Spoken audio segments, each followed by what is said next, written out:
కూర్చుందును నీ సన్నిధిలో దేవా ప్రతిదినం ధ్యానింతును నీ వాక్యమును దేవా ప్రతిక్షణం. బలమిచ్చువాడు ఆయనే, శక్తిహీనులకు బలాభివృద్ధి కలుగు చేయవాడు ఆయనే. లోకములో జీవిస్తున్నటువంటి మనము మన శక్తి చేత, మన సామర్థ్యం చేత లోకాన్ని జయించటం సాధ్యపడదు.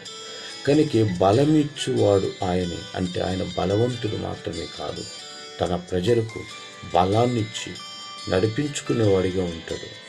శక్తిహీనమైనటువంటి స్థితిలో ఉన్నప్పుడు శక్తిని అనుగ్రహించి ఆయన బలపరిచే దేవుడిగా ఉన్నాడు. ఒకసారి అమెరికా దేశపు ప్రథమ అధ్యక్షుడు జార్జ్ వాషింగ్టన్ అంతర్యుద్ధ సందర్భంగా ప్రాణము దక్కించుకొనుటకు పారిపోయాడు.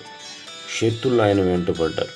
అయితే ఆయన కాలినడకన రాత్రంతా నడుచుచు ఆయన మార్గమున ఒక నది అడ్డుపడినప్పుడు అది విపరీతమైన చలికాలం, నదిలోని నీరు మంచుగడ్డలాగా మారిపోయి ఉన్నారు. ఒక నిమిషం ఆ నది ఒడ్డున ఆయన మోకరించి, ప్రభువా, నీవు నన్ను ఎరుగుదవు, నా ఎంట శత్రులు వచ్చుచున్నారు. ఇప్పుడు నేను నిన్ను నమ్ముకొని ఈ నదిలోనికి దూకబోచున్నాను.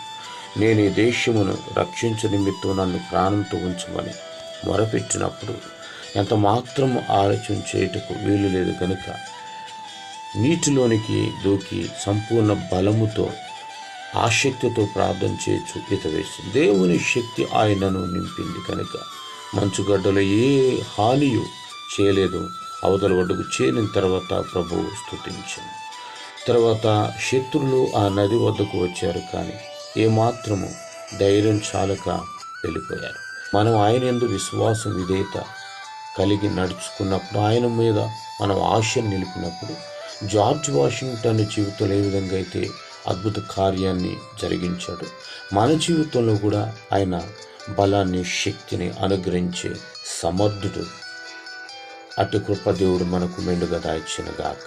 ఆమె నమ్మకం కలిగిన తండ్రి, మీకు వందనాలు స్తోత్రాలు చెల్లిస్తున్నాం ప్రభు. ఉదయ కాలంలో మీ సన్నిధానంలో స్తుతించడానికి ఇచ్చిన గొప్ప ధన్యతను బట్టి మీకు వందనాలు. తప్పమైన క్రైస్తవ జీవితంలో అలసిపోయినప్పుడు, సొలసిపోయినప్పుడు, బలము చాలకపోయినప్పుడు, శక్తిహీనులైనప్పుడు, ఈ లోక సమస్యలు, శోధనలు, ఇబ్బందుల్లో ఉన్నప్పుడు మీరే బలాన్ని ఇచ్చి నన్ను బలపరిచి ముందుకు నడిపించి మీరు మహిమ తెచ్చుకోమని యేసుక్రీస్తు నామమున అడుగుచున్నాం తండ్రి. ఆమేన్.